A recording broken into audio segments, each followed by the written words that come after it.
I don't blame people for saying that I'm a political guy. That is my day job, right? And so I'm focused on the second most important thing that I think a human being can focus on. So then, of course, everyone says, what's the first thing? Okay, well, the first thing is winning souls for Jesus Christ. Most important thing. Well, then, Charlie, what's the second thing? To make sure you can do the first thing. Thanks for coming. God bless you. Thank you for having me. So, Charlie, who are you? Where did you come from? How does all this stuff happen? I'm a child of God, and Jesus is my Savior, and grew up in the suburbs of Chicago. Went to Christian Heritage Academy, where I gave my life to the Lord in 5th grade. Went from there to public school, graduated high school, and I had no money, no connections, and no idea what I was doing. And I started Turning Point USA, and I did that instead of going to college. So Turning Point USA, maybe some of our audience isn't familiar with it. Talk a little bit about Turning Point, why it exists, and what you hope to accomplish. Yeah, we're the nation's largest organization that is focused on a daily basis to make sure your kids and grandkids live in a free country. We're losing the West, and we're losing it for a variety of different reasons. And Turning Point USA, we operate with a sense of urgency to turn the country back to the ideas of liberty, which is God's idea, not man's idea, freedom, which is granted from God, not government, the Constitution, which is a divinely inspired document, in my opinion, and the opinion of many others. And this is something that I think that every Christian and any person with a moral conscience should care about. And so, but at Turning Point USA, we do this in a variety of different ways, through high school and college chapter development, through our work with the biggest events in the entire movement. We are dominant on digital and social media. We do this through our campus leadership project. We do this through our pastor network. There's a variety of different ways that we do this at Turning Point USA. But look, we want to make sure that American values are passed down to the next generation.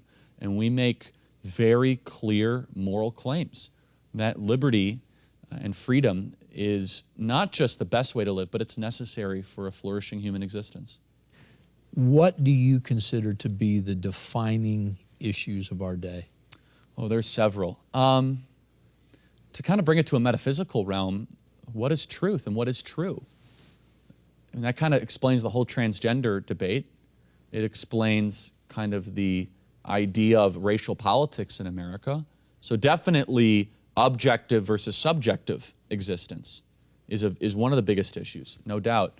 But if I kind of had to distill it down to the issue that impacts that, which impacts all the other issues, which is what we focus on at Turning Point USA, it's education. How we educate young people is one of the most, if not the most important issue for a civilization to continue. That impacts our spiritual health, our mental health, our physical health, our civilizational health. And we've done a pretty poor job of it. We've done the opposite. We've indoctrinated young children. We have filled them up with bad ideas. We've told them to hate themselves and hate the country and believe there's no God. And then there's other issues as well. Declining sovereignty, internationalist forces trying to crush America, a guilt-ridden nation that has strayed from the Lord, a weak church, an increasingly weak and passive church, with obvious exceptions, right? Obvious, which we've talked about, and that's not an exhaustive list.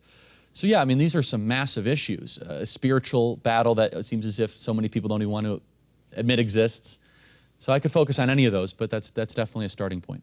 So it seems like when most people identify with you, rather than immediately say, well, he's a religious person, they refer to you more as a political person. And yet, faith is central to who you are, what you do, and I'm not going to say your politics are formed from that, but your life approach is basically biblically based. Yeah.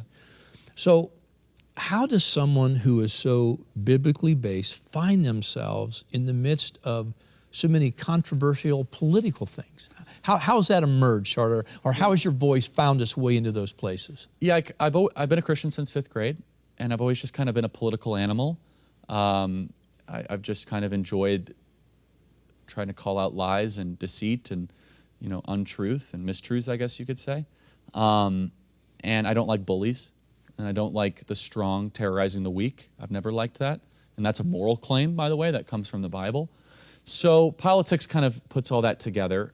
I will be honest, though, in 2012, 13, 14, 15, 16, I felt a lot more passive about talking about my faith because I was kind of told not to, both by pastors and politicians. Wow. If you think about it, pastors are like, don't you dare bring that in here. Don't bring it in the church. I grew up in a church environment that you do not talk about politics. You do not talk about philosophy. You just talk about the Bible. We just do the gospel. That's it. Which, of course, is, I believe, unbiblical right? Wow. Nehemiah, Jeremiah, Esther, Mordecai, Daniel, amongst many others, were all political figures. Yes. Fasted and prayed for the nation. Even Deborah. Yeah, exactly. The counselors to the king. Yes. So there's many examples of that. But then also politicians like, oh, no, keep that Christian stuff away. We just care about tax cuts and all this other nonsense. And it was 17, 18, 19. You get older, things start to clarify more. And I met Rob McCoy, who is my pastor and does such a great job. And he really kind of changed my perspective on that. But look, I don't blame people for saying that I'm a political guy. That is my day job, right? And so I'm focused on the second most important thing that I think a human being can focus on. So then, of course, everyone says, well, what's the first thing? Okay, well, the first thing is winning souls for Jesus Christ. Most important thing. Well, then, Charlie, what's the second thing? To make sure you can do the first thing. That's good. It's my day job. That's good.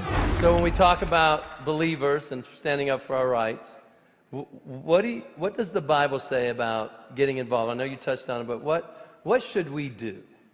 I mean, it's more specifically, what should we biblically do as believers?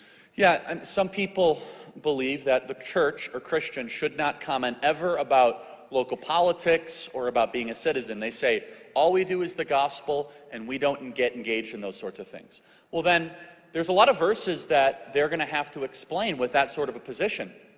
Jeremiah 29:7, demand the welfare of the nation or the city of which you are in, because your welfare is tied to your nation's welfare.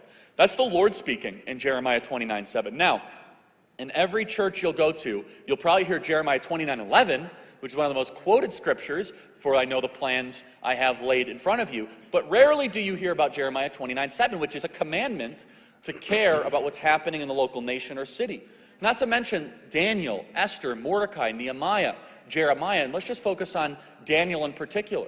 Daniel fasted and prayed for the well-being of the nation that he was in.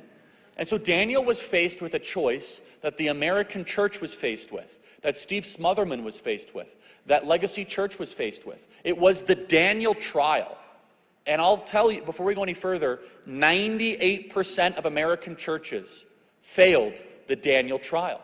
And the Daniel trial was very clear. In Daniel 6, there was a conspiracy, a legitimate conspiracy, kind of launched against Daniel, where I forget the names of certain individuals that then lobbied King Nebuchadnezzar, basically saying, we don't like this Daniel guy, he has too much influence, kind of like the American church, isn't it? And we don't like what they're doing, so we're going to pass a series of measures that are in defiance to Old Testament commandments from the Torah, and Daniel's going to have to choose whether or not to obey God or to obey this government edict.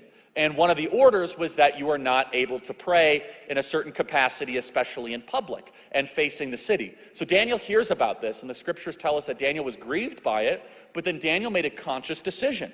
Daniel opened up the window for all to see, and he intentionally disobeyed the government and the king's orders, and he prayed to the city for all the people to see. So that was an act of what would be first called Old Testament civil disobedience. That's the equivalent of you being here at church tonight. Now, all of you know the story of Daniel in the lion's den. That's how he got in the lion's den. We don't always talk about that. Like, oh yeah, he's in the lion's den and God delivered him from that. And of course, that's the other part of the story, is that God will never forsake his children when you obey his commands. Yep. And that's a very important thing. We're the first nation ever founded, where our people who founded the country voluntarily gave up power. Wow. It's never happened before. The people who wrote the Constitution got less powerful when they wrote it.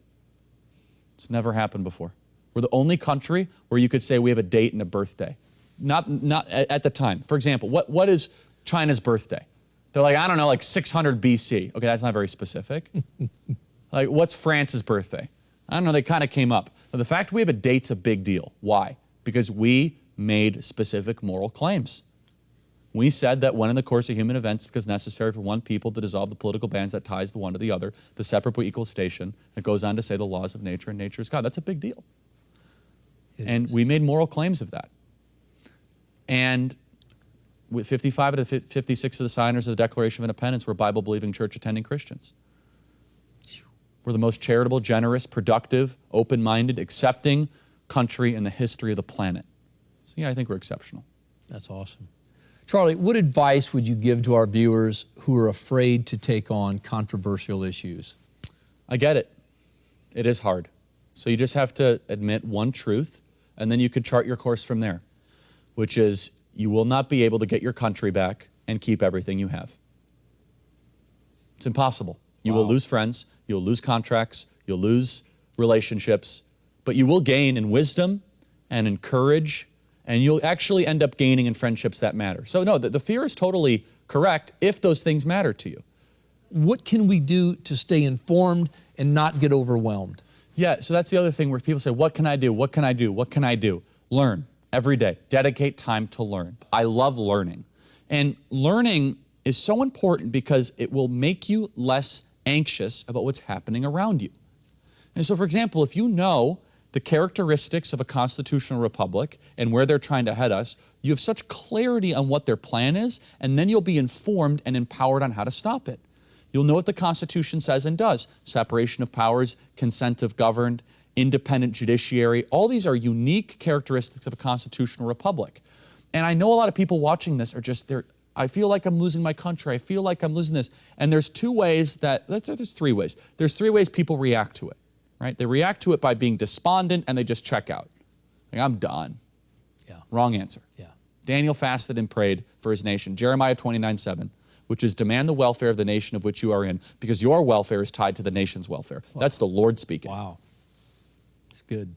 The next category is people get radical. They start believing weird stuff. Stop that. Like, if it comes from some sort of weird website that has like 50 numbers in it, it's just stop going down the rabbit hole and all that. I mean that. That's a big problem. Yeah. So then like, there must be a deeper plan at play. Probably isn't. Actually, I know all the actors. Probably not. Okay? Or the third thing you do is just act. Make hope happen. Do everything you can and leave the rest up to the Lord.